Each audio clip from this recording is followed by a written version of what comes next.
Hello, welcome first day ng araw ng pasok for January 2026. So, bayaran ng Amilyar. Ang haba na ng pila, ang daming tao rito. Sige, you check it out.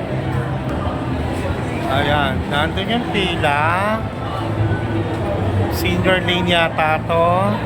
O tama, senior lane. Bukod pa yung regular lane. So, pasok tayo sa loob. Ayan, ang dami ng tao. Dahil bayaran ng real property tax o Amilyar. First day ng January 5, 2026. Excuse me po.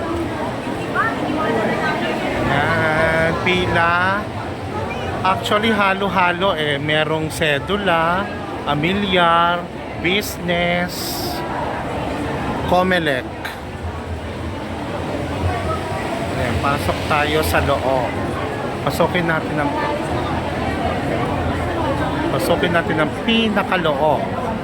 Ayan, daming tao. Excuse me po.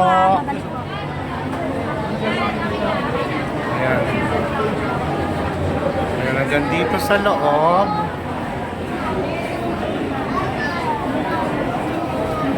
Ayan, hanggang dyan sa loob. Bayaran ng iba-ibang mga taxes. Dito kami sa aming opisina sa city. Hello! Si Bochi eh. Hello, hi! Andale, okay. Babush!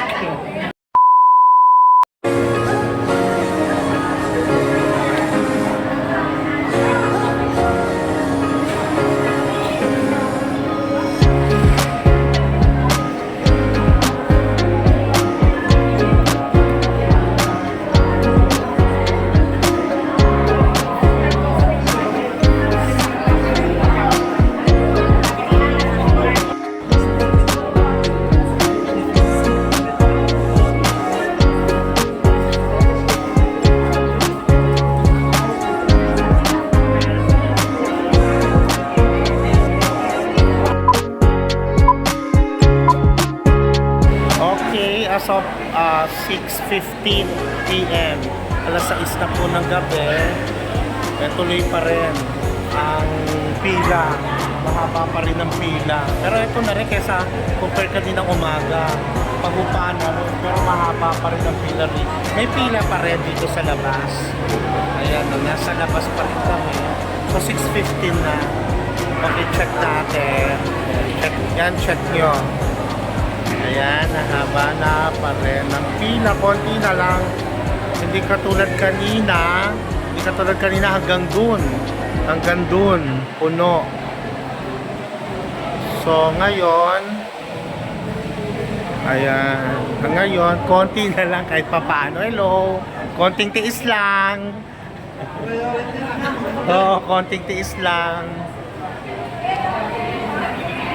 Ayan po, ayan. So, medyo humupa na ang pila. So, ayan po. Ganun talaga first day ng bayaran ng Amilyar. So, pasado na sa isna, tuloy pa rin ang serbisyo ng ating butihing Mayor Along Malapitan. Tuloy-tuloy lang po. Okay, bye! Oh, hello, syempre may pa-unli kape si Mayor. Kape lang? May biscuit kami kanina. Pag may biscuit tsaka kape, may hihiga na. O sige, may pa-unli kape si Mayor. Along Malapitan. Okay, para gising na gising ang ating mga taxpayers, no? Para hindi kayo antukin. Hello, unli coffee tayo. Pwede na may biscuit tayo eh. Siguro iba na take home. Na-take home yung ibang biscuit. Ang dami namin biscuit kanina dyan. Na-take home. Nahurot yung ano. So, konti na lang buhupa na. At makakauwi na sila. Okay. Makakauwi na kayo maya-maya. Malapit ka na. Konti na is na lang. Okay. alas 6 na, pasado. Overtime na kami. O, sige po. Okay, bye.